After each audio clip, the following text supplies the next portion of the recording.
جس کی شکایت اس کے بوڑھے باپ نے عمر ابن خطاب کے دربار میں کی ہے، یہ بچہ پوچھتا ہے کہ اے امیر المؤمنین میرا بھی ایک سوال ہے، میں بھی کچھ پوچھنا چاہتا ہوں۔ امیر المؤمنین حضرت عمر ابن خطاب رضی اللہ عنہ کہتے ہیں کہ اے نوجوان تو بھی اپنا سوال کر سکتا ہے، ذرا بتا کہ تیرا سوال کیا ہے۔ تو یہ نوجوان کہتا ہے کہ اے امیر المؤمنین ذرا مجھے بتائیں کہ کیا صرف اولاد کے ذمے ماں باپ کے حقوق ہیں، یا یہ کہ اولاد کے ذمے بھی ماں باپ، یا یہ کہ ماں باپ کے ذمے بھی اولاد کے کچھ حقوق ہیں۔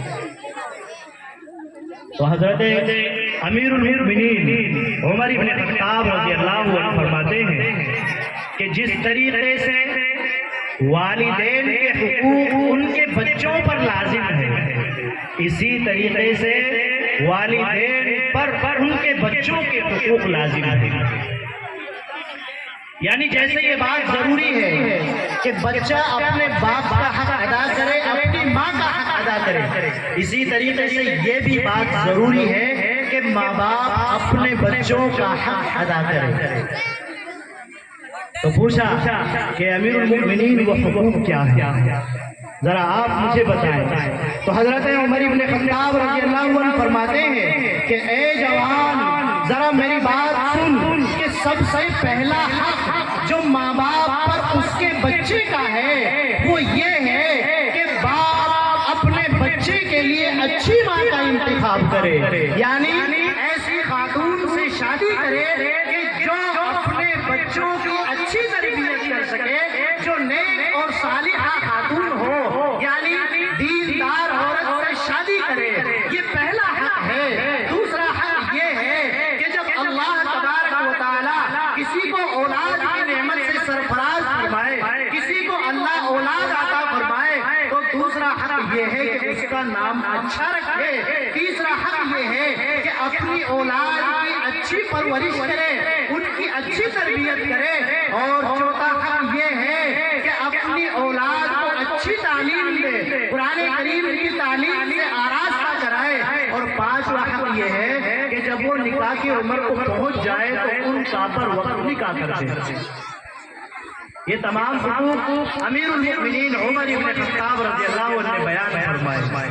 لہذا اب آگے سے یہ جوان کہتا ہے کہ اے امیر المؤمنین میرے باپ نے تو میرا کوئی بھی حق ادا نہیں کیا، اس نے ایک مجوسیہ سے نکاح کر کے میرا پہلا حق ختم کر دیا، اس نے دوسرا حق بھی میرا پامال کر دیا، اس نے میرا نام بھی اچھا نہیں رکھا، اس نے میرا تیسرا حق بھی پامال کر دیا، اس نے میری اچھی تربیت نہیں کی، اچھی پرورش میری نہیں کی گئی، اور اس نے میرا اس کے بعد کا حق بھی ختم کر دیا، اچھی تعلیم مجھے نہیں دلائی ہے۔ تو حضرت عمر ابن خطاب رضی اللہ عنہ غصے کی حالت میں آ گئے اور کہا اے بوڑھے شخص جو تو اپنے اس بچے کی شکایت کرتا ہے، پہلے اپنے گریبان میں جھانک لے، ذرا اس بارے میں غور کر کہ جب تو نے اپنے بچوں کا حق ادا نہیں کیا، تو نے اپنے بیٹے کا حق ادا نہیں کیا، تو پھر تو اپنے بیٹے کی شکایت لے کر ہمارے دربار میں کیوں آتا ہے؟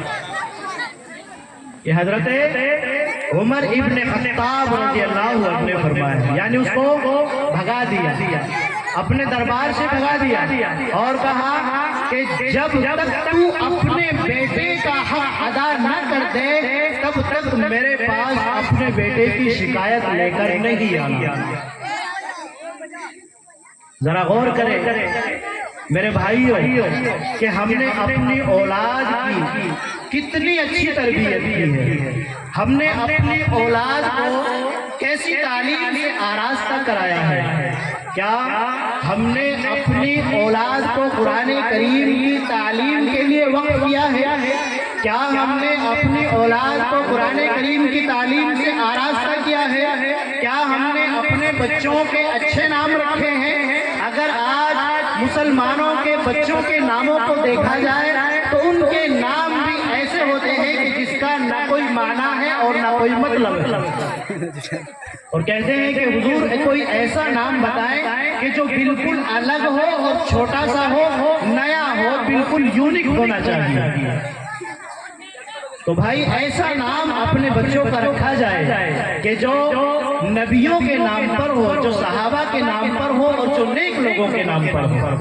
دوسرے نمبر پر اپنی اولاد کی اچھی تربیت کرنا، اپنی اولاد کو اچھی تعلیم دلانا، اور سب سے اچھی تعلیم قرآن کریم کی تعلیم ہے۔ قرآن کی تعلیم سے اچھی کوئی تعلیم نہیں ہے۔ قرآن کریم اللہ تبارک و تعالیٰ نے ہدایت کے لیے نازل فرمایا ہے۔ قرآن کریم کے دامن میں اگر کوئی آ جاتا ہے تو وہ سراپا ہدایت اللہ تبارک و تعالیٰ کی طرف سے ہو جاتا ہے۔ قرآن کریم ایک ایسی مقدس کتاب ہے کہ جس نے اس قرآن کریم سے اپنے تعلق کو جوڑ لیا تو اللہ تبارک و تعالیٰ نے اس کو بلندی عطا فرما دی۔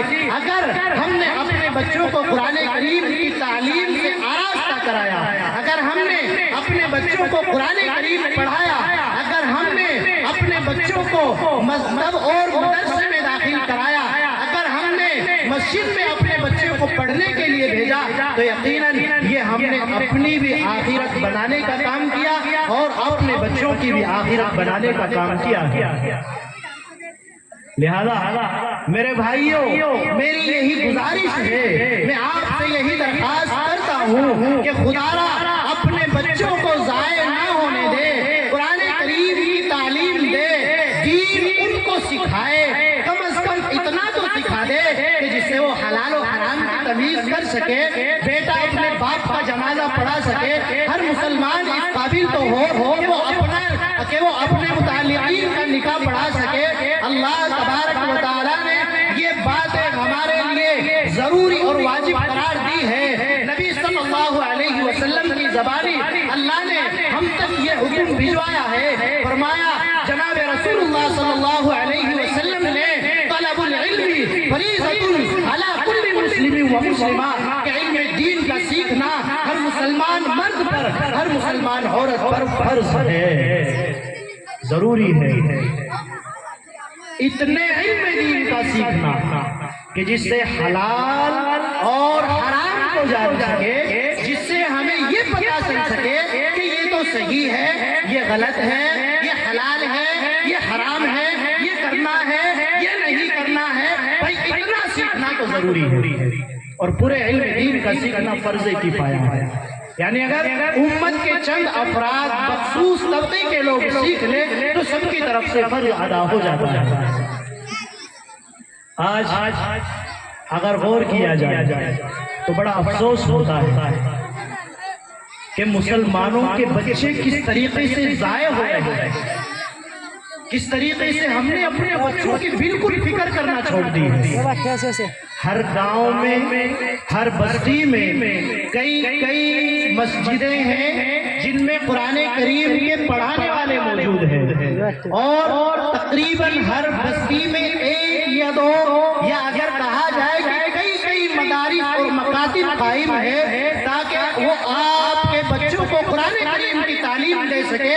لیکن اس کے باوجود ہمارے بچے قرآن کریم کی تعلیم سے دور ہیں۔ تربیت نام کی کوئی چیز مسلمانوں کے بچوں میں نہیں پائی جاتی، بالکل خواب غفلت کا ہم شکار ہو چکے ہیں۔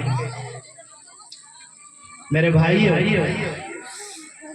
بچے تو جانور بھی پیدا کرتے ہیں، جانوروں کے بھی بچے ہوتے ہیں، وہ بھی اپنے بچوں کو دانا پانی دیتے ہیں۔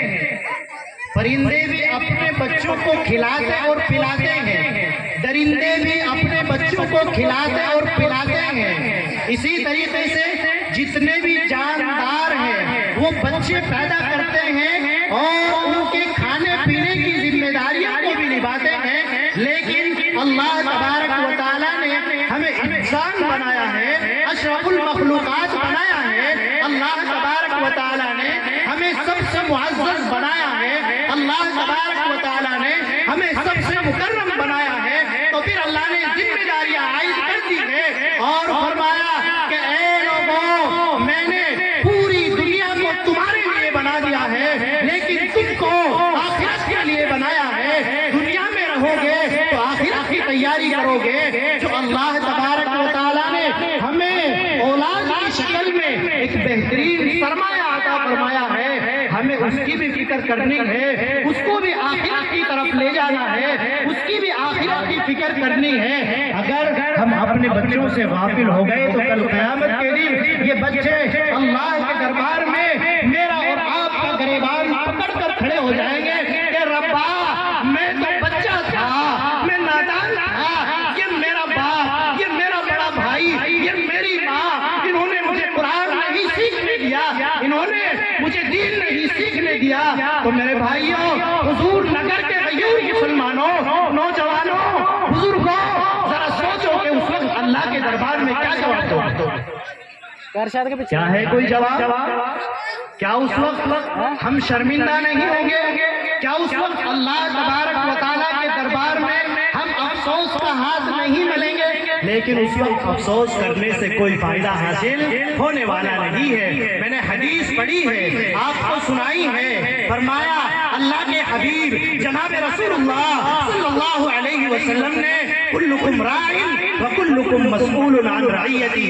اے لوگو سن لو، اللہ کے نبی کی حدیث سنو، سرور کائنات تاجدار عرب والعجم جناب فخر الانبیاء محمد الرسول اللہ صلی اللہ علیہ وسلم کا فرمان ہے کہ تم میں سے ہر ایک نگہبان ہے، تم میں سے ہر ایک نگہبان ہے، اور تم میں سے ہر ایک سے ہر اس شخص کے متعلق پوچھا جائے گا کہ جس کا اللہ تبارک و تعالیٰ نے اس کو سرپرست بنایا۔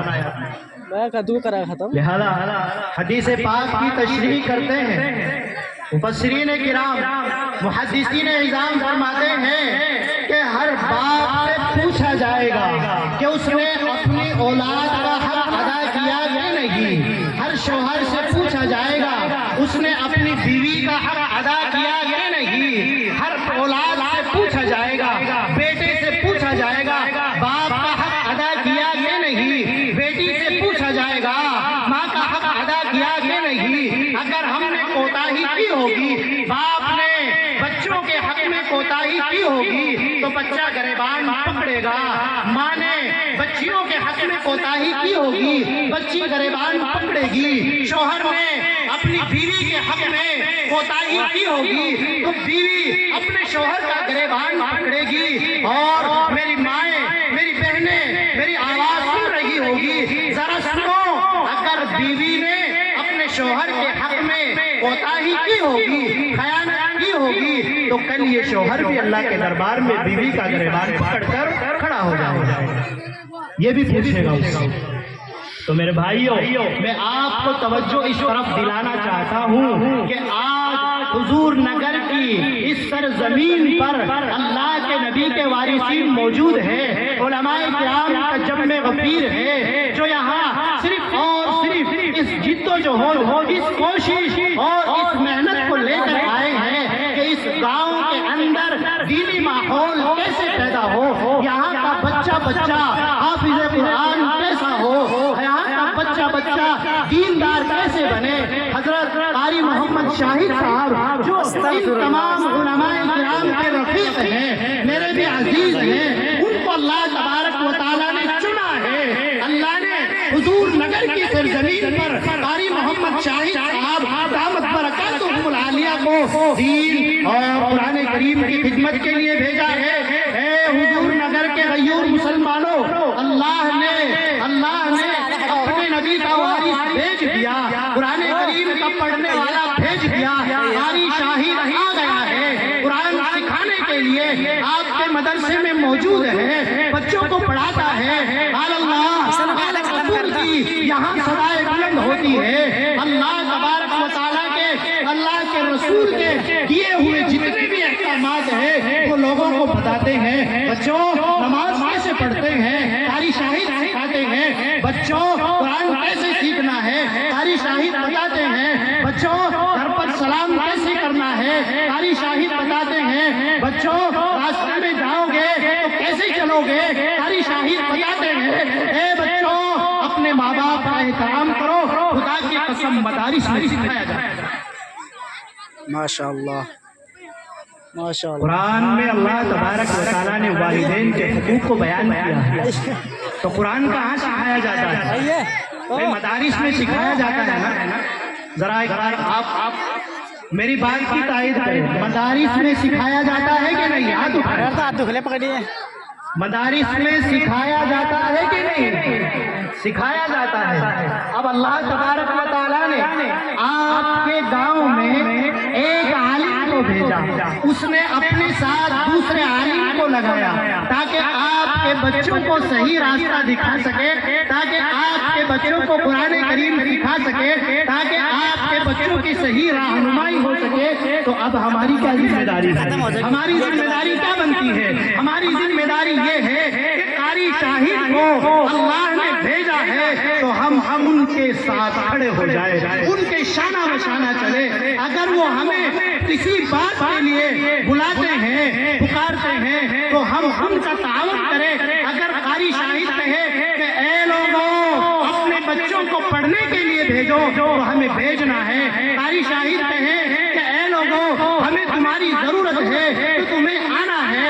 اگر قاری صاحب کہے کہ اے لوگوں یہاں مال کی ضرورت ہے تو آنا ہے، یہاں جان کی ضرورت ہے تو آنا ہے، آپ کا ٹائم چاہیے تو آنا ہے۔ کیوں آنا ہے؟ اس لیے کہ وہ اللہ کے نبی کا وارث ہے، قرآن کی نسبت سے بلاتا ہے، اپنے کام کے لیے نہیں بلاتا، اللہ کے دین کے لیے بلاتا ہے، اللہ کے رسول کے دین کے لیے بلاتا ہے۔ تو پھر ہماری کیا ذمہ داری بنتی ہے؟ ہم مسلمان ہیں، اللہ سے پیار ہے، اللہ کے دین سے پیار ہے، اللہ کے رسول سے پیار ہے، لہذا اس پیار کا کیا تقاضا ہے؟ اس پیار کا تقاضا یہ ہے کہ رسول اللہ کا اگر کوئی قاصد آتا ہے، اللہ کے نبی کا اگر کوئی وارث آتا ہے تو ہم اس کو اپنے ہاتھوں پر اٹھائیں، ہم اس کو اپنے ہاتھوں پر اٹھائیں، اس کی قدر کریں، اس کی ضروریات کا خیال رکھیں، اپنے مدرسے کی ضروریات کا خیال رکھیں، اپنے بچوں کو یہاں پڑھنے کے لیے بھیجیں، اپنے بچوں کو قرآن کریم کی تعلیم سے آراستہ کرائیں، اور اسی پر بس نہیں، اسی پر اکتفا نہیں، بلکہ خود اپنے بچوں کو اپنے اعتبار سے بھی سکھانا ہے۔ آج کل بچوں میں بہت زیادہ بگاڑ ہو رہا ہے، بچے بہت زیادہ بگڑ گئے، اور خاص طور پر اگر مسلمانوں کے بچوں کو دیکھا جائے تو ان میں اتنے سارے عیوب آ چکے ہیں کہ جن کو شمار نہیں کرایا جا سکتا۔ نشہ کرنا، جوا کھیلنا، گالیاں دینا، ایک دوسرے کے حقوق کو پامال کرنا، گالی گلوچ کرنا، آوارہ گردی کرنا، یہ سب چیزیں مسلم بچوں کے اندر پائی جاتی ہے۔ جبکہ مسلمان کی شان کیا ہے؟ مسلمان کی شان یہ ہے کہ وہ ہر کسی کا حق ادا کرتا ہے۔ تو یہ ہمارے نونہال، یہ ہمارے چھوٹے چھوٹے بچے، یہ ہمارے معصوم بچے یہاں سے پڑھ کر